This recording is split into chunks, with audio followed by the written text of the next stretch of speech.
Y nos va a hablar justamente de cáncer y VIH. Bueno, muchas gracias por la invitación. Es primera vez en Argentina y estoy muy impresionado. Una ciudad increíble, muy bello todo.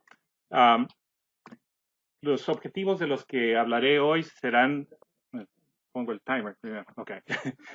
Revisar los posibles mecanismos a través de los cuales la infección con el virus de inmunodeficiencia aumenta el riesgo de cáncer, revisar la epidemiología de los tumores más comunes, hablaremos de las características clínicas y el manejo de algunos de esos tumores en forma muy breve y revisaremos los regímenes de terapia que no interfieren con la quimioterapia y el manejo del cáncer, que es quizá la pregunta más común que recibimos nosotros como infectólogos en nuestro centro. Revisaremos la importancia del inicio de terapia antiviral temprana para prevenir el cáncer en pacientes con VIH y finalmente revisaremos las medidas de prevención en pacientes con VIH.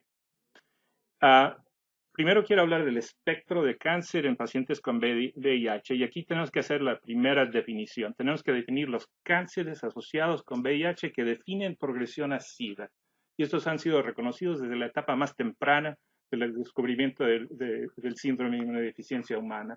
Independientemente de los CD4, si los pacientes se presentaban con alguno de estos tumores, se caracterizaban como paciente con SIDA. Era definitorio de HIV avanzado. Y entre ellas tenemos el sarcoma de Kaposi, los linfomas asociados con VIH, particularmente el sistema nervioso central, linfoma de Burkitt's, el linfoma de células grandes difuso, linfoma de cavidades, la effusión pleural, que es una coinfección entre el virus de Epstein-Barr y el virus del Kaposi sarcoma, y el linfoma plasmablástico de cavidad oral.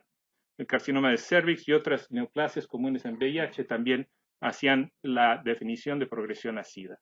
Esa es la primera categoría reconocida desde el origen de la epidemia. Y hay una segunda categoría, que son los que no definen a progresión a SIDA, pero son comunes en el VIH, que ahora reconocemos con mayor importancia. Y esas son las debidas a infecciones virales crónicas, como la hepatitis C, la hepatitis B, algunos tipos de papiloma que causan cáncer anogenital y de cuello, asociados con papiloma virus de serotipos particulares.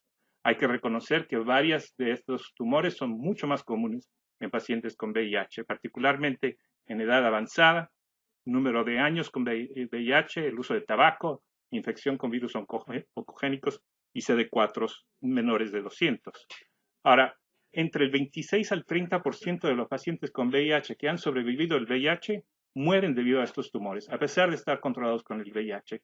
Y ahora que los pacientes con VIH avanzan en su edad y han estado expuestos a esta inflamación, inmunosupresión crónica, veremos que esto se descargará en el futuro. ¿Por qué es que los pacientes con VIH desarrollan cáncer? Perdón, me adelanté una diapositiva. Lo que estamos viendo es que ahora los cánceres no asociados a HIV están presentándose más comúnmente, en edad más temprana, en casos más avanzados y son mucho más agresivos en su presentación.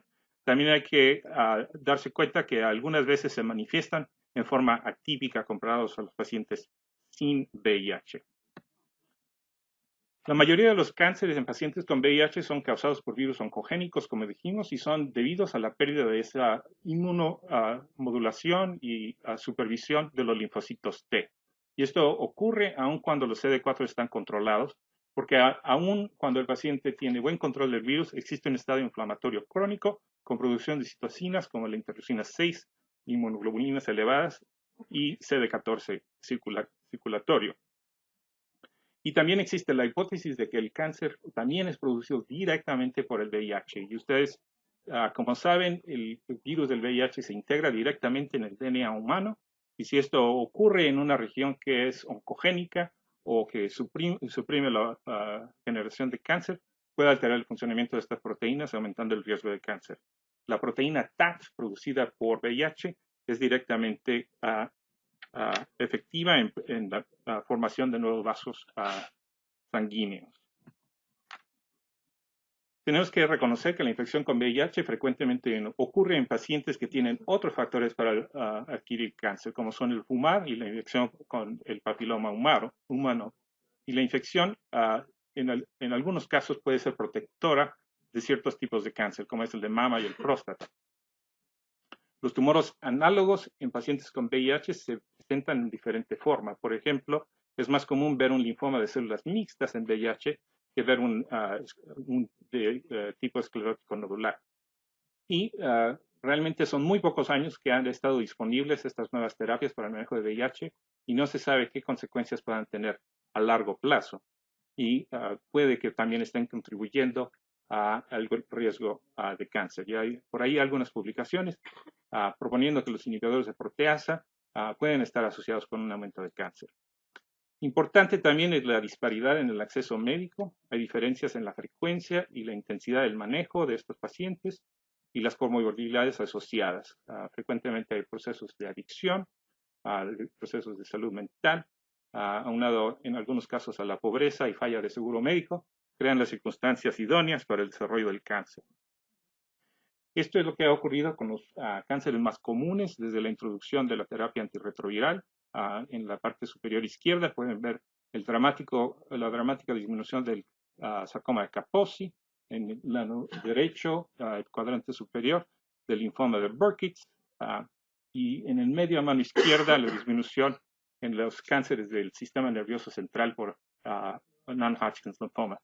Pero pueden ver cómo ha habido una disminución quizá un poco menos marcada para el linfoma de Hodgkin y para el cáncer cervical y anal.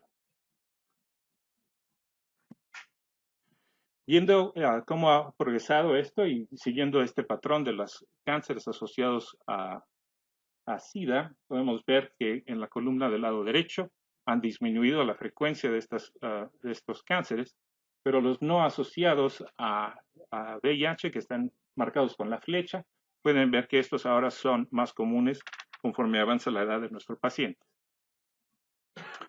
Este es un estudio que midió la incidencia de tumores sólidos en pacientes con VIH, comparándolos a pacientes inmunosuprimidos por trasplante de órganos.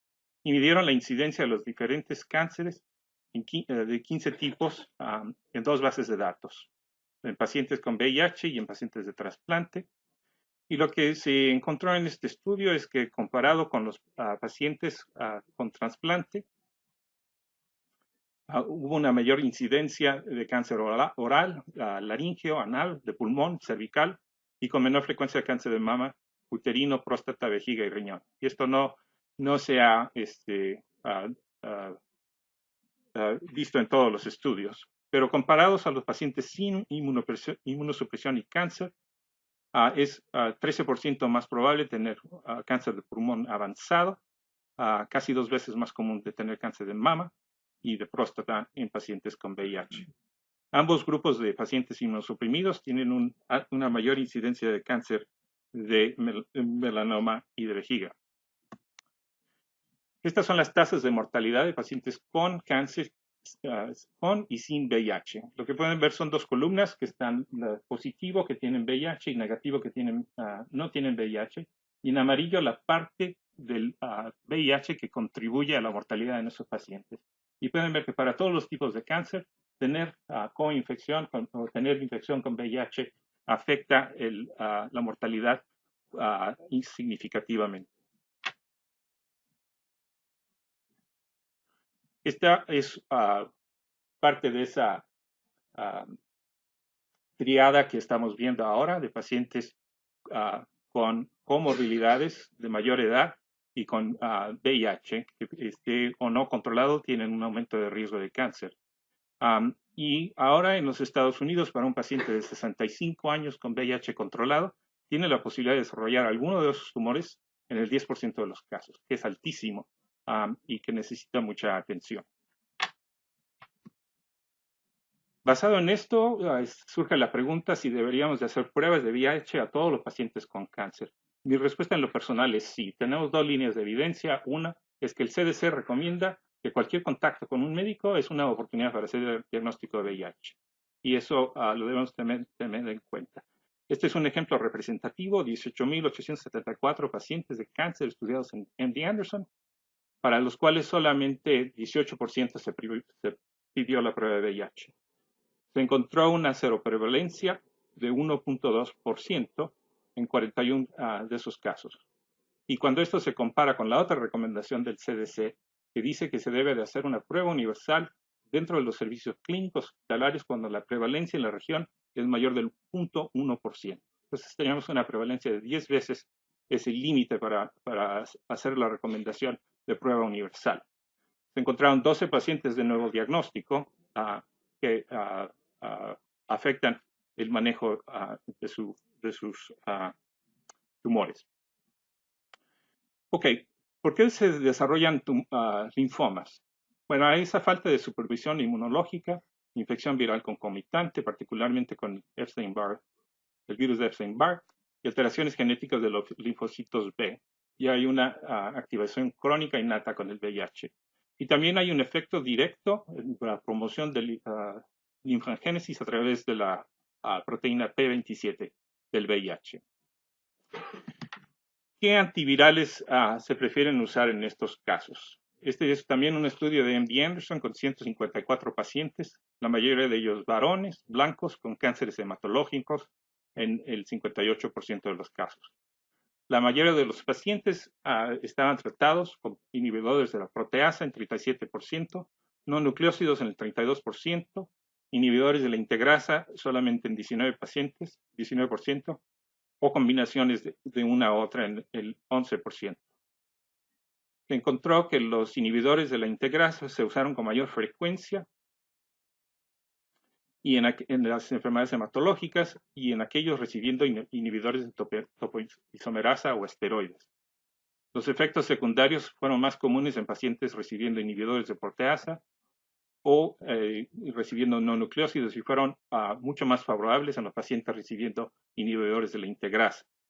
Es muy importante reconocer que esta clase de drogas, los inhibidores de integrasa, ahora son los medicamentos de preferencia para manejo de algunos pacientes con cáncer, pues tienen el menor riesgo de tener interacciones entre otros fármacos y son muy potentes en la disminución de la carga viral. Y en esta población fueron entre 9 y 11 veces más efectivos para mantener la carga viral suprimida a los 6 meses. Algunos puntos que hacer entre estas interacciones farmacológicas con los cánceres más comunes en VIH que están en la lista en la columna del lado derecho para los pacientes que se están manejando con el linfoma de Hodgkin o no Hodgkin linfoma, que ocupan vincristina o vinblastina, tienen interacciones muy importantes por los citocromos que resultan en ya sea inhibición o inducción de los citocromos. Y ahí los tienen listados, los inhibidores de proteasa, inhiben el sistema citocromo y pueden aumentar la toxicidad y los efectos adversos de la quimioterapia. Para pacientes con cánceres de tumores sólidos, como son el Kaposis, de mama, de pulmón o cervicales, que están expuestos a paclitaxel o docetaxel, también hay estas interacciones entre los inhibidores de la proteasa que aumentan los niveles de los regímenes de quimioterapia. Referente a los efectos adversos, el uso de acidovidina está asociado con mielosupresión, la D4T y DDI, que casi ya no se usan prácticamente, están contraindicados en estos pacientes porque aumentan el riesgo de neuropatía. El tenofovir, en su versión anterior, asociado con nefrotoxicidad, y la versión de alafenamida se prefiere ahora para disminuir la nefrotoxicidad. Los inhibidores de proteasa frecuentemente asociados con la náusea y el vómito, también interactúan en forma común y sinergista con las toxicidades de la quimioterapia. Y importantemente hay niveles de hepatotoxicidad que pueden ser inaceptables con el uso de inhibidores de proteasa y no nucleócidos, por los cuales hay que monitorear al paciente. Y los pacientes recibiendo lopinavir y ritonavir tienen un riesgo aumentado de diarrea y cuando están expuestos a irinotecan y topotecan y fluoroacilo. ¿Por qué es importante detectar los pacientes con VIH y cáncer? Y vuelvo a lo mismo que dijo Roberto, es importante alterar el curso de la enfermedad en VIH. El inicio de la terapia antiviral tiene una serie de consecuencias importantes para evitar el progreso del VIH, pero también permite disminuir la transmisión sexual y vertical del VIH. Este es un estudio importante que se llama el START, que tiene casi 5.000 pacientes, se hizo en 215 sitios en 35 países, en los cuales los pacientes fueron seguidos por 3 años y hicieron 2 intervenciones. Una, se recibía terapia antiviral temprana, independientemente de la carga viral y de los CD4, y la otra se difería hasta llegar a un nivel de inmunosupresión con CD4 menos de 350 o el inicio de alguna otra indicación para terapia antiviral. El Comité de Seguridad terminó este estudio en forma temprana porque tuvo resultados dramáticos. Los pacientes en tratamiento obtuvieron una carga viral suprimida en la mayoría de los casos, tuvieron aumento de CD4 importante, pero lo más importante que se vio en este caso fue una reducción del 57% en efectos adversos relacionados al HIV o a la muerte. Y esto era independientemente si fueron eventos asociados con VIH o independientes de VIH. Las infecciones oportunistas fueron mucho menos comunes en los pacientes que iniciaron terapia antiviral temprana, pero importantemente los cánceres también eran mucho menos frecuentes cuando se inició terapia antiviral temprana. Y lo pueden ver ustedes ahí, una disminución del casi 70% de la ocurrencia de cánceres, algunos asociados con VIH y otros no asociados con VIH, pero un impacto importante en el diagnóstico de cáncer. Los últimos 3 minutos voy a rápidamente hablar de medidas preventivas para el manejo de cáncer. Para los pacientes con papiloma viral, como son el cáncer de cervix, es importante hacer monitoreo intenso, hacer Papa Nicolau por lo menos 2 veces al año en pacientes de nuevo diagnóstico hasta que el virus de VIH esté controlado. Y la citología debe seguirse con confirmación, ya sea con crioterapia, láser, ionización, según se indique, y frecuentemente en la misma visita si se encuentra el papiloma. Intervención temprana y agresiva puede prevenir la progresión del cáncer cervical. Para el cáncer anal no tenemos modelos que sean tan útiles, pero se recomienda también hacer Papa Nicolau en forma regular, por lo menos una vez al año. Y tratar las displasias anales puede que no tenga gran beneficio, pero es importante el manejo temprano de un cáncer detectado del recto y anal. La prevención del cáncer en vacunas es muy importante. Realmente hacemos los criterios para la administración de vacuna de papiloma mucho menos formales para los pacientes que tienen VIH. Tienen un alto grado de eficacia contra el papiloma humano 16 y 18 y se recomienda hacer la vacuna cuadrivalente para niños y niñas a las edades de 11 o 12 años y se puede extender a los pacientes hasta los 26 años de edad. Y se ha encontrado que la inmunogenicidad es igual de efectiva en pacientes con control virológico e inmunológico que en pacientes sin VIH. Para la hepatitis viral, recordemos que hay una vacuna muy eficaz para la prevención de hepatitis B y se recomienda hacer investigación universal de los pacientes con VIH para la hepatitis C, porque su manejo puede ser curativo y puede prevenir el desarrollo del hepatoma celular. Importante que la reinfección es posible, particularmente para los usuarios de drogas endovenosas, por lo que es necesario hacer un monitoreo frecuente. Paciente con hepatitis B o hepatitis C, hay que continuar buscando la cura y el monitoreo con ultrasonido cada 6 meses en ciertas poblaciones a alto riesgo de desarrollar cáncer hepatocelular. Para cáncer del pulmón, aquí se ponen las cosas un poco más difíciles porque hay que controlar el tabaquismo y hacer las tomografías puede identificar muchos falsos positivos. Ok, ahora ya me metí en problemas aquí. Ok, otras medidas preventivas, el usar bloqueadores del sol, evitar camas bronceadoras, usar aspirina para prevención no solamente de riesgo cardiovascular, pero también para cáncer de colon, y monitoreo según convencional para no infectados para el cáncer de mama y el colon. La obesidad y falta de ejercicio contribuyen al desarrollo de cáncer de páncreas, colon y mama. Algunas áreas para el futuro, tenemos que empezar a estratificar a los pacientes de acuerdo a sus marcadores de inflamación. Hay evidencia que los inhibidores de la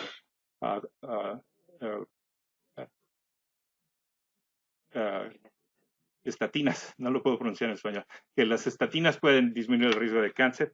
Hay vacunas en desarrollo para Epstein-Barr y la educación de los pacientes para prevenir la adquisición del virus de Kaposi-sarcoma de alto riesgo, particularmente en las secreciones de la saliva.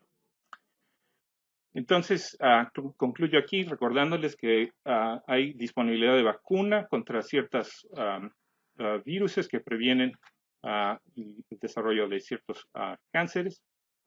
Tenemos que mantener la guardia porque el optimismo visto con la reducción de los cánceres asociados con el tratamiento ahora nos están haciendo descubrir que hay un aumento de cánceres en los que no están típicamente asociados con VIH. Les agradezco mucho su atención y gracias por la invitación. ¿En serio? Cierro la ventana.